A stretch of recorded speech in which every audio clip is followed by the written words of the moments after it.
गर्मी में गरीब बहू के लिए सास लाई एसी फ्रिज कूलर। आपने एक सास होकर एक पति और माँ दोनों का फर्ज निभाया है। इतनी गरीबी की हालातों से गुजरते हुए भी आपने कूलर, एसी, फ्रिज सबका इंतजाम किया ताकि मैं आराम से रह सकूं। भगवान ने मुझे भले ही बेटी ना दी हो, लेकिन बहू के रूप में तुझे बेटी बनाकर भेजा है और मैं बहुत खुश हूँ। आप जैसी सास हर एक बहू को मिलनी चाहिए जो अपनी बहू को एक बेटी बनाकर रखे। दूसरी की सास होती होगी हजारों में एक, मेरी तो लाखों में एक है। आखिरकार इतनी गरीबी के दौर से गुजरने के बावजूद भी कैसे नलिनी अपनी बहू के लिए एसी, कूलर और फ्रिज जैसी महंगी चीजों का इंतजाम कर पाई थी, और पति के होते हुए भी क्यों सारी उम्मीदें पायल ने अपनी सास से पाल रखी थी। इन सभी चीजों का जवाब जानने के लिए आइए हम कहानी में शुरुआती पलों में चलते हैं। आज तो कुछ ज्यादा ही गर्मी हो रही है, सारा शरीर पसीने से लथपथ हो गया है और ऊपर से ये कमर दर्द। सही कहा था मेरी बहन ने कि प्रेगनेंसी में कमर में काफी दर्द होता है।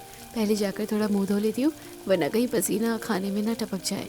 गर्मी से परेशान 4 महीने की प्रेग्नेंट पायल पसीने से लथपथ होते हुए सीधा बाहर आंगन में आती है और बाल्टी में रखे पानी से मुंह धोकर वापस गर्मी में चूल्हे के पास जाकर खाना बनाने लगती है। तो वहीं बिस्तर पर पड़ा पायल का पति सूरज अब नशे की हालत से उठता है। अरे अभी तक मेरा खाना नहीं बना क्या? जल्दी से खाना लेकर आओ।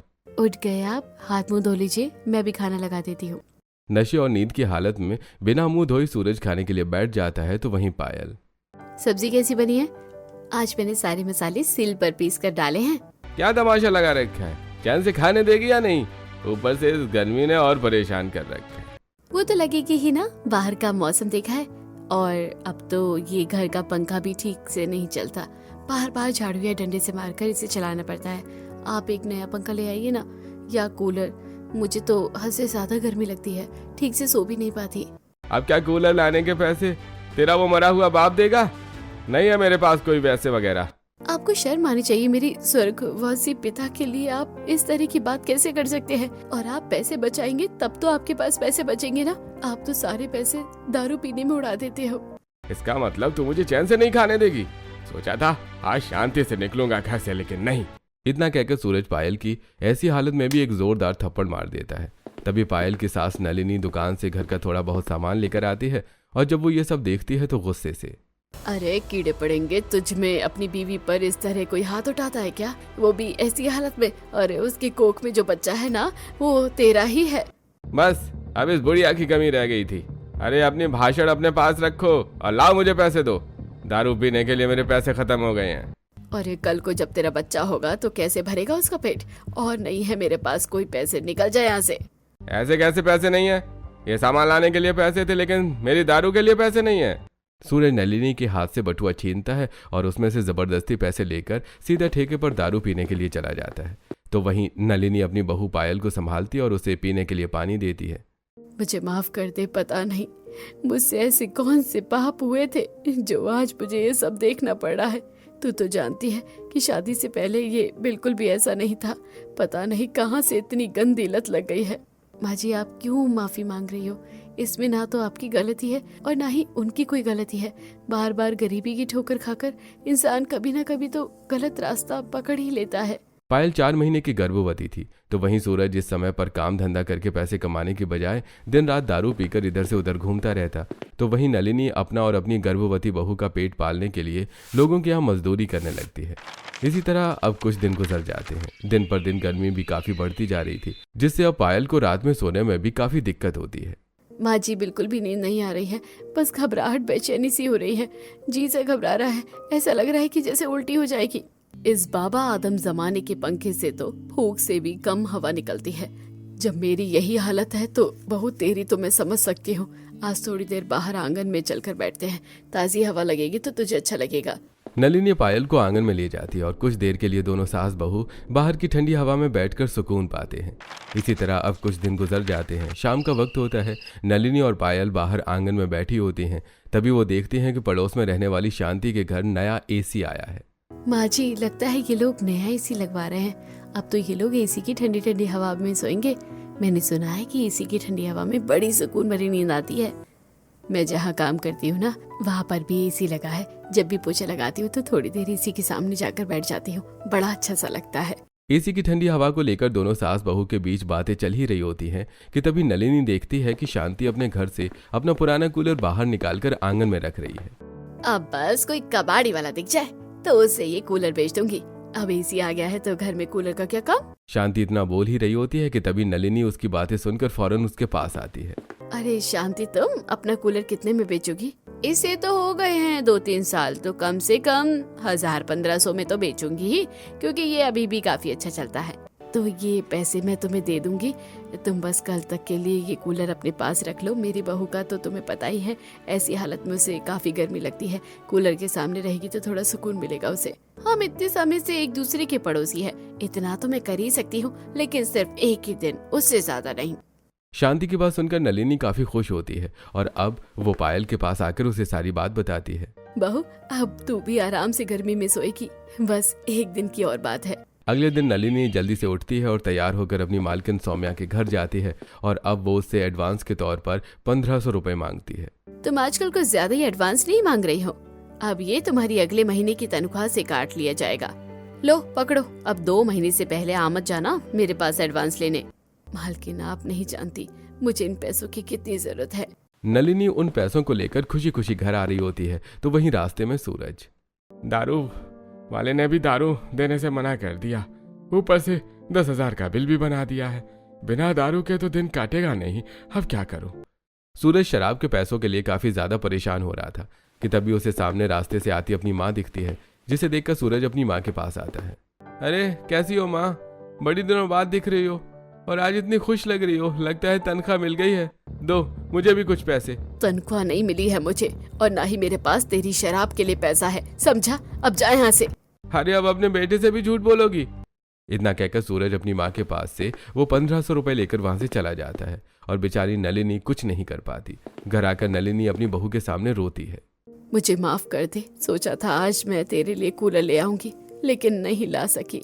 कोई बात नहीं माँ जी, आप कोशिश तो कर ही रही है ना, आज नहीं तो कल आप जरूर वो सब कर पाएंगी जो आपने सोचा था। अगले दिन जब नलिनी पैसे लेकर नहीं आती तो शांति उस कूलर को कबाड़ी वाले को बेच देती है। उस कूलर को अपनी आंखों के सामने जाता देखकर नलिनी, अगर आज मेरे पास पैसे होते तो ये कूलर मेरे घर आता, ना कि इस तरह कबाड़ में जाता। पता नहीं क्या लिखा है मेरी बहू की किस्मत में। ऐसे ही समय गुजर रहा था। पायल आंगन में बैठकर सब्जियां साफ कर रही थी कि तभी नलिनी काम करके घर आती है और देखती है। अरे बहू, तू कहीं बाहर नहीं गई? डॉक्टर ने कहा था ना कि ऐसी हालत में थोड़ा चलना फिरना है, और तू है कि बस पूरा दिन घर में बैठी रहती है। माँ जी, अकेले जाने का मन ही नहीं करता। अरे तो अब मैं आ ही गई हूँ ना, चल साथ में चलते हैं, खाना तो बनता रहेगा। नलिनी पायल को लेकर सीधा एक पार्क की तरफ जाती है कि तभी सामने नलिनी की नजर अपनी बहन आशा पर जाती है, जो अपनी बहू काजल के साथ कुछ सामान लेकर उस पार्क में घूम रही होती है। ये देखकर नलिनी पायल को लेकर सीधा आशा के पास जाती है। अरे आशा, कैसी हो तुम? और काजल बेटा, अब ठीक है तुम्हारी तबीयत? मेरी बहू की तबीयत बिल्कुल ठीक है, बस इसे अभी ये ड्राई फ्रूट्स जूस वगैरह दिलवा कर ला रही थी। देखिए ना मौसी जी, मम्मी जी को तो बस मुझ पर खर्चा करने का बहाना चाहिए। अरे अभी तो मेरा पहला ही महीना है और ये मेरा कितना ख्याल रख रही हैं। रखूंगी भी कैसे नहीं, एक तो मेरी बहू पेट से है, ऊपर से इकलौती बहू है। मेरा बस चले ना तो मैं तो अपनी बहू को जमीन पर पैर ना रखने दूं। एक तरफ आशा की बहू काजल है जो इतनी खुश है और आशा उसे क्या क्या ला कर दे रही है, और दूसरी तरफ मेरी बहू है जो ऐसी हालत में भी मुझसे कभी कुछ नहीं मांगती। कितनी समझदार है मेरी बहू, वरना ऐसी हालत में लड़कियां चिड़चिड़ी हो जाती हैं और पता नहीं क्या क्या मांगती हैं। लेकिन मेरी बहू को देखो। काजल को देखकर नलिनी को अपनी बहू के लिए काफी बुरा लगता है, लेकिन वो बेचारी कर ही क्या सकती थी। इसी तरह अब दिन गुजरते हैं और अब गर्मी भी काफी ज्यादा बढ़ चुकी थी। तो वहीं सूरज के पास एक पैसा भी नहीं कमाने पर अब सारी जिम्मेदारी नलिनी पर थी और बढ़ते खर्चों के चलते उनके घर की हालत भी खराब होने लगी थी। घर में तो लगभग राशन खत्म हो गया है। अगर माँ जी को बोलूंगी तो वो परेशान हो जाएगी, और सूरज जी से तो उम्मीद ही छोड़ दी है। अब मुझे ही कुछ करना पड़ेगा। घर के हालातों को देखते हुए पायल दोपहर से पहले ही घर से निकल जाती है। तो वहीं जब नलिनी घर आती है खाने के लिए और अपनी बहू को घर में नहीं देखती तो फिर ये बहू कहाँ चली गई? उसने तो मुझे कुछ बताया भी नहीं था। नलिनी पायल को काफी देर तक आसपास ढूंढती है और पायल के न मिलने पर वो काफी परेशान हो जाती है। तभी थोड़ी देर बाद पायल घर आती है, जिसे देखकर नलिनी, पायल बहू, तू कहाँ चली गई थी? पता है मैं अभी पड़ोसियों के घर जाने वाली थी पूछने के लिए। माँ जी गुस्सा तो नहीं करेंगी ना? एक बात बतानी थी। मैं जानती हूँ आप इस वक्त घर के लिए बहुत कुछ कर रही हैं, लेकिन महंगाई के चलते सारी चीज ठीक से तो नहीं हो पा रही हैं। यही पास में एक फैक्ट्री है, वहाँ मुझे सामान पैकिंग का काम मिला है। महीने के 8,000 मिलेंगे, तो मैं वहाँ नौकरी के लिए सोच रही थी। बहू, मैं जानती हूँ कि मेरी इन बूढ़ी हड्डियों में इतनी ताकत नहीं है जो ज्यादा पैसा कमा सके, लेकिन मैं फिर भी घर चला रही हूँ ना। और तूने सोच भी कैसे लिया कि तुझे ऐसी हालत में मैं नौकरी करने दूंगी? भूल गई डॉक्टर ने क्या कहा था? तेरी डिलीवरी के समय दिक्कतें हो सकती है, लेकिन तुझे ज्यादा से ज्यादा आराम करना है। लेकिन माँ जी, पैकिंग के काम पर ज्यादा मेहनत थोड़ी ना है। मैंने कहा ना कि तू नौकरी नहीं करेगी। अगर तू मुझे अपना कुछ भी मानती है तो बस नौकरी की जिद छोड़ दे। नलिनी के कहने पर पायल अब नौकरी की जिद छोड़ देती है और इसी तरह अब दिन गुजरने लगते हैं। इतने दिनों के साथ साथ अब गर्मी भी काफी ज्यादा बढ़ चुकी थी। बहू, आज मैंने तेरे लिए सूजी का हलवा बनाया है, खाकर बता कैसा बना है। पता है, जब सूरज मेरे पेट में था ना, तो मुझे तो आए दिन सूजी का हलवा खाने का मन करता रहता था। मेरी सास तो हलवा बना बना कर परेशान हो जाती थी। मीठा खाने का तो मेरा भी बड़ा मन कर रहा है। अच्छा हुआ आपने हलवा बना दिया।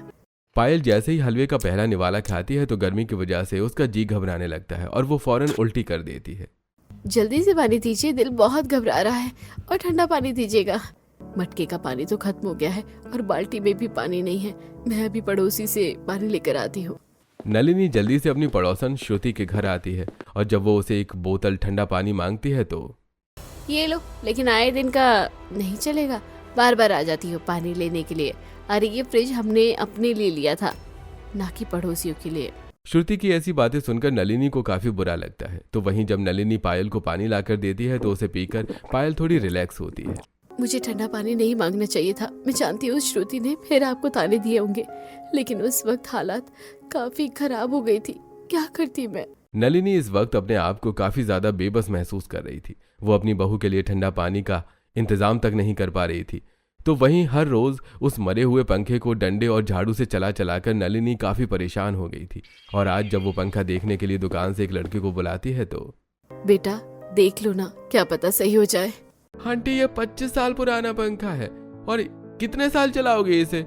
मैं तो कह रहा हूँ कोई सस्ते में नया पंखा ले लो। जो पहले पायल को थोड़ी बहुत उस पंखे की हवा लग रही थी, अब वो भी उसके नसीब में नहीं थी।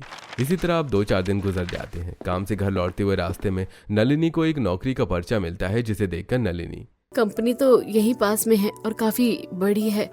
बस यहाँ झाड़ू पोछा लगाना है। अच्छे खासे पैसे मिल रहे हैं। बस ऐसे ही 2 नौकरी और लग जाए ना तो फिर तो सही है।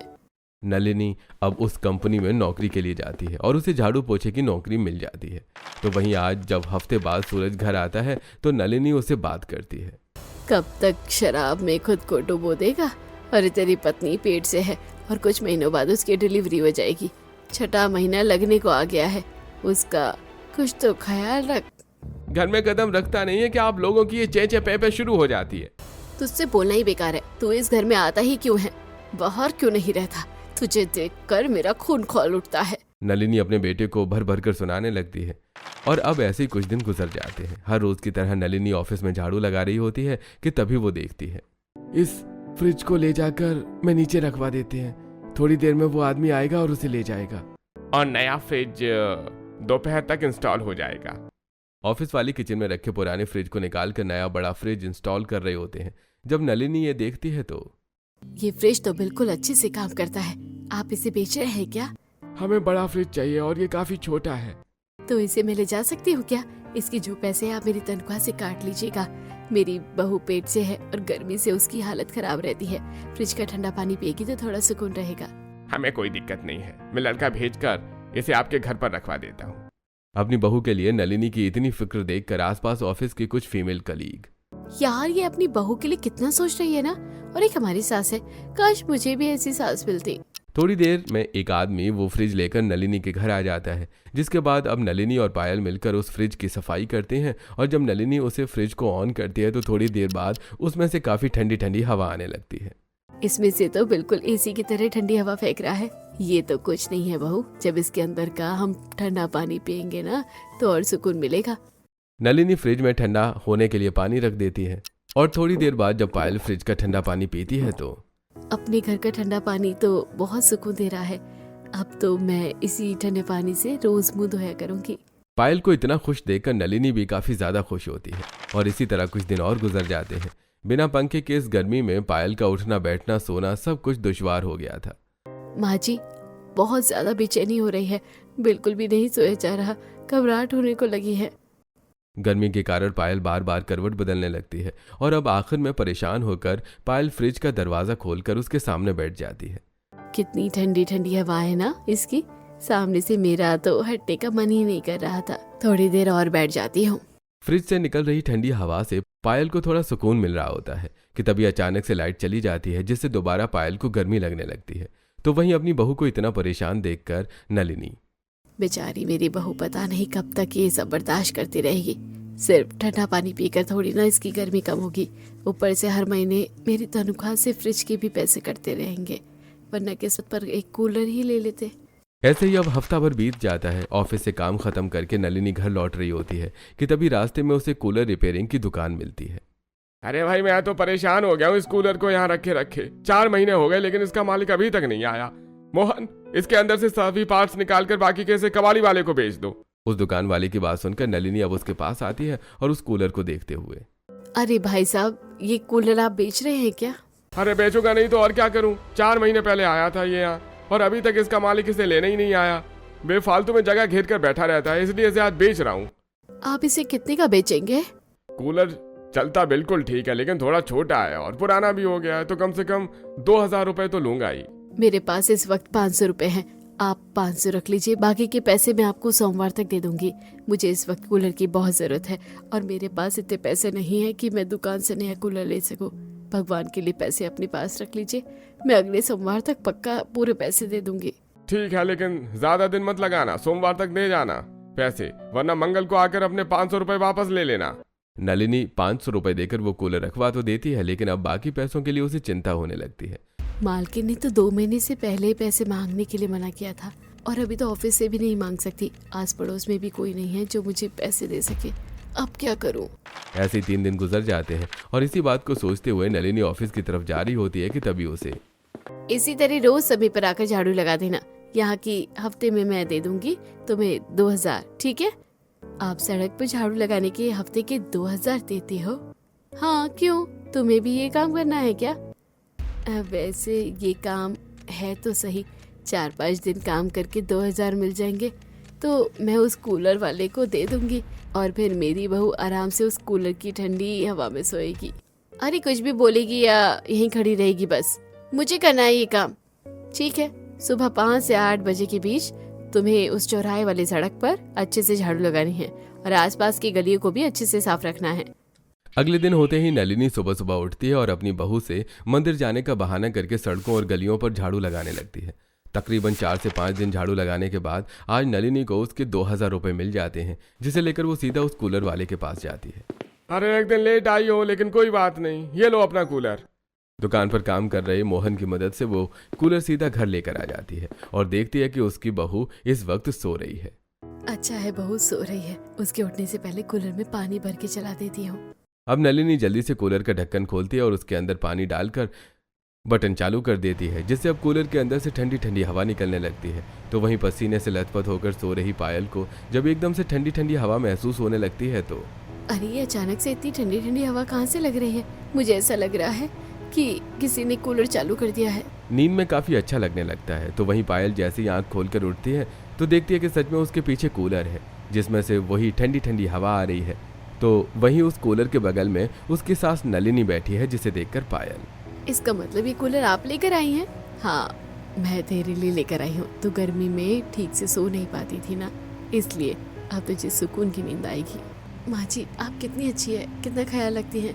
बहुत खुशनसीब हूँ कि मुझे ऐसी सास मिली है। पायल भावुक होकर अपनी सास के गले लग जाती है और अब दोनों सास बहू आराम से कूलर की ठंडी हवा के सामने बैठकर खाना खाती हैं। इसी तरह कुछ दिन गुजरते हैं। घर का काम निपटाकर आज पायल थोड़ी देर के लिए मंदिर आई होती है, जहाँ उसे उसकी पड़ोसन कोमल मिलती है। अरे पायल, क्या तुम्हारे घर की हालत कुछ ज्यादा ही खराब हो गई है? अगर ऐसा है तो मुझे बता दो, मैं थोड़े पैसे भेज दूंगी। नहीं नहीं, ऐसा कुछ नहीं है, अभी तो घर के हालात ठीक चल रहे हैं। पर तुम ऐसा क्यों बोल रहे हो? अरे वो एक दो बार मैंने तुम्हारी सास को वो मार्केट वाला रोड है ना, वहाँ पर सुबह झाड़ू लगाते हुए देखा था।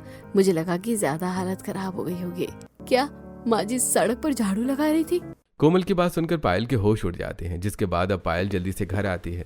माँ जी आपने मुझे बताया ही नहीं कि आप ये कूलर कैसे लेकर आई, क्योंकि फ्रिज के पैसे तो आपकी सैलरी से कट रहे हैं। तो ये कूलर वो किसी का पुराना कूलर था तो मैंने ले लिया, बस महीने के 500 रुपए देने हैं। माँ जी झूठ मत बोलिए, मुझे सब पता चल गया है। अब मैं समझी हूँ कि क्यों आप हफ्ते भर तक सुबह जल्दी उठकर मंदिर जाया करती थी। दरअसल आपको मंदिर नहीं, रोड पर झाड़ू लगाने के लिए जाना होता था। माँ जी मैं जानती हूँ कि मैं तकलीफ में हूँ, लेकिन इसका मतलब ये नहीं कि आप मेरे लिए सड़कों पर झाड़ू लगाएं। कैसे मैं तुझे ऐसी हालत में इतना गर्मी में रहने दूं? वैसे ही डॉक्टर ने तुझे दिक्कत बता रखी है, और अब ये सब। लेकिन माँ जी मैं गर्मी बर्दाश्त कर लूंगी, पर आपको ऐसी हालत में काम नहीं करना चाहिए। कसम खाइए मेरी, आप दोबारा कभी मेरी किसी जरूरत को पूरा करने के लिए ये सब नहीं करोगे। ठीक है बहू, मैं आज के बाद ऐसा कुछ भी नहीं करूंगी जिससे तुम्हें तकलीफ हो, लेकिन तू अपनी कसम मत दे मुझे। नलिनी और पायल का रिश्ता भले ही एक सास बहू का था, लेकिन दोनों बिल्कुल एक माँ बेटी की तरह एक दूसरे के साथ रहा करती थी। माँ जी देखिए ना, मेरे पैरों में कितनी सूजन आ गई है, ठीक से चला भी नहीं जा रहा। कहीं मुझे कुछ और। ज्यादा मत सोच, ऐसी हालत में पैरों की सूजन बढ़ जाती है। देखा, मैं तेरे पैरों की तेल की मालिश कर देती हूँ, सुबह तक सूजन उतर जाएगी। नहीं माँ जी, आपके पैरों की मालिश करने का तो फर्ज हमारा बनता है, और आप मेरे पैरों की मालिश करने की बात कर रहे हैं। रहने दीजिए। कैसी बात कर रही है तू? तू तो मेरी बेटी है, और क्या एक माँ अपनी बेटी के पैरों की मालिश नहीं कर सकती? इतना कहकर नलिनी अब थोड़ा सा तेल गरम करती है और पायल के पैरों की मालिश करने लगती है। पायल और नलिनी के बीच का इतना प्यार देखकर आस पड़ोस के लोग भी उनकी काफी तारीफ किया करते थे। इन दोनों सास बहू के बीच में प्यार तो बहुत है, देखकर लगता नहीं कि कभी कभी ये दोनों सास बहू हैं। पता है, अपनी बहू के लिए पहले ये फ्रिज लेकर आई और उसके बाद कूलर। बेटा तुम तो एक नंबर के निकम्मे निकले, लेकिन एक सास होकर इसने इतना कुछ किया है अपनी बहू के लिए।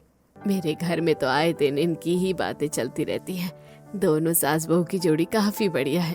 इसी तरह अब कुछ दिन गुजर जाते हैं और आज नलिनी ने घर में अपनी बहू के लिए बेसन के लड्डू बनाए होते हैं, जिसे देखकर पायल काफी खुश होती है। मुझे बेसन के लड्डू बहुत पसंद है और मेरा कब से मन कर रहा था खाने का, लेकिन बाजार के लड्डू मुझे अच्छे नहीं लगते। मैंने इसलिए घर में बना दिया। ऐसी हालत में तो वैसे ड्राई फ्रूट्स के लड्डू खाने चाहिए, लेकिन अभी मेरे पास इतने पैसे नहीं है और गर्मी भी काफी ज्यादा है। चल अब इसे खाकर बता कैसी बनी है। ये तो बहुत टेस्टी है। ऐसी कुछ समय और गुजर जाता है। कूलर और फ्रिज के ठंडे पानी की मदद से पायल को थोड़ी बहुत गर्मी से छुटकारा तो मिल गया था, लेकिन अब जैसे जैसे पायल के दिन चढ़ रहे थे, गर्मी भी अपनी चरम सीमा पर पहुंच चुकी थी। बाहर 50 डिग्री सेल्सियस होने की वजह से अब इस कूलर से भी पायल को बिल्कुल भी आराम नहीं मिल रहा था। हे भगवान, बहू तू ठीक तो है? सुबह चौथी बार उल्टी करी है तूने। अरे अब तू क्या बस देखता ही रहेगा कि जल्दी से डॉक्टर को भी लेकर आएगा? ऐसी हालत में तो उल्टियाँ होती रहती हैं। अब क्या इसके लिए मैं अलग से डॉक्टर भी लेकर आऊँ?